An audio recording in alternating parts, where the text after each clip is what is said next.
Measles is one of the most contagious diseases we know.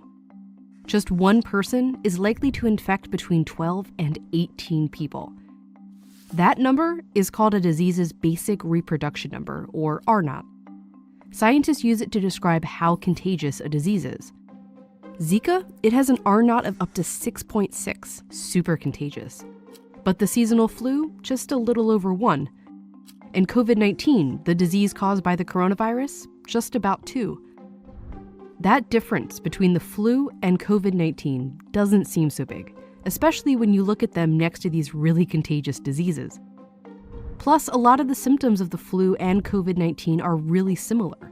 A fever, cough, they can even both lead to pneumonia, which is ultimately how they can both be fatal. So thinking of COVID-19 and the flu as similar is a common and frankly understandable comparison to want to make. This is like the flu? It's a lot like the flu. I like to believe that it's going to end up more like the flu virus. But wait, let's go back to those R0 numbers again.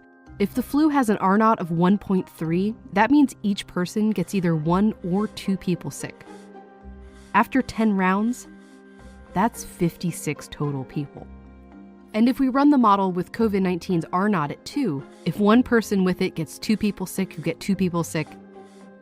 After 10 rounds, that's more than 2,000 people. This does not happen with the flu, because COVID-19 is very different. And understanding how is crucial to understanding how dangerous it really is, and why we have to take it so seriously.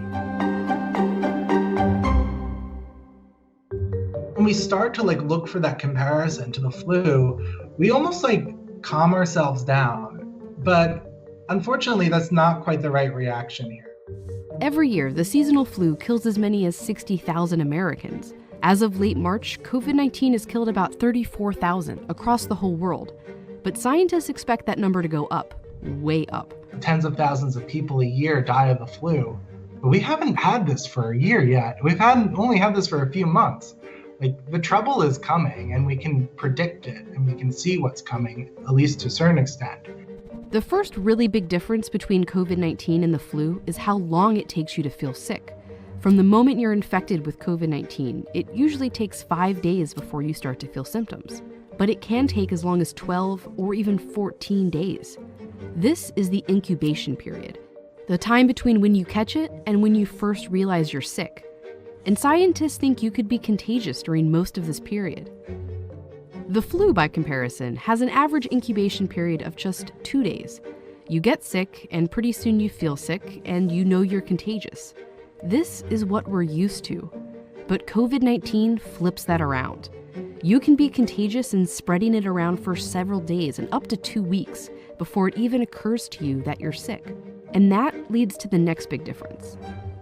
No human immune system had seen this virus before. Nobody has a natural immunity to it. In flu season, there's always a number of people in the population who are already immune to the flu. That can be because they got their flu shot, or maybe they've already had that flu strain. And that limits the spread of the virus. When one person is contagious with the flu, they can only spread it to people who aren't immune, who can only spread it to other people who aren't immune. That's why scientists and doctors urge us to get our flu shot every year. If enough people have immunity, they can kind of shield the virus from reaching others. The more immunized people, the more they can protect those that are susceptible to the virus. But COVID-19 is brand new. None of us have had it before, and there's no vaccine, which means nearly everyone on the planet is susceptible.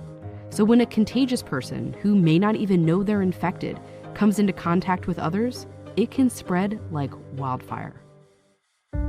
And then you see how much more dangerous COVID-19 can be. Only 2% of people with the flu need to be hospitalized, but 20 to even 30% of people who test positive for COVID-19 do. And we're still learning about COVID-19's fatality rate, but scientists think it's somewhere between 1 and 3%. But the flu's rate is even lower, 0.1%. And that's a disease that can kill 60,000 people a year in the US alone.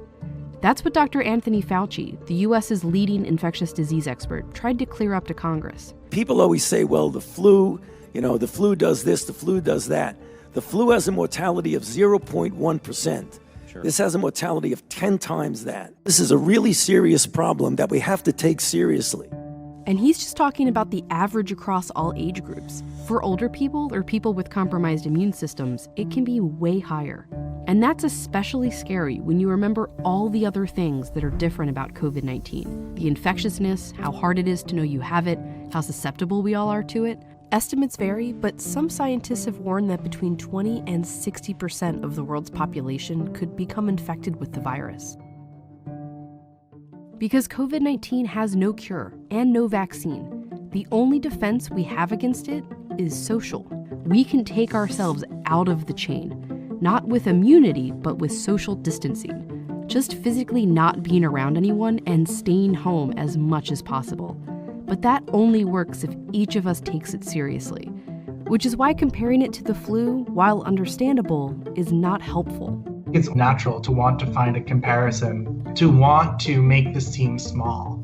When we use the flu as the backdrop, it almost numbs us, or it can numb us and make us maybe even feel better about the current situation, because the current situation is bad. So now is not the time to be numb. We need to be vigilant and then use our vigilance for useful actions.